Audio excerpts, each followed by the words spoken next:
example, the Green Climate Fund has approved over $120 million for adaptation projects in countries like Ghana and the Maldives. Also, nearly 70 countries have submitted their national adaptation plan, outlining how they plan to In our last video, we talked about how climate risk is costing the world billions of dollars. If you haven't seen that yet, go check it out. But how do we change all of this? We cannot reverse the heat overnight, but we can prepare for it. And that is where climate adaptation comes in. Climate adaptation means strengthening the system to prevent extreme weather conditions from shocking the economy. Because in 2025 alone, natural disaster cost the world $224 billion, which is not small. Climate adaptation is how we reduce the next $224 billion from being spent. And some countries are already acting up.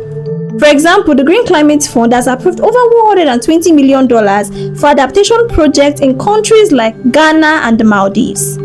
Also, nearly 70 countries have submitted their national adaptation plan, outlining how they plan to protect the infrastructure, coastline, and food systems from worsening climate impact. The economics from all of this is clear. Studies have shown that for every $1 spent on climate resilience will yield between $4 to $10 economic benefits by preventing future damage. So, if climate risk is the cost of damage, climate adaptation is the cost of protection. But then, climate adaptation can only prevent the consequences. It doesn't prevent the problem itself. That brings us to our next question. If the planet is heating up, how do we slow it down? That is where climate mitigation comes in. See you in the next one.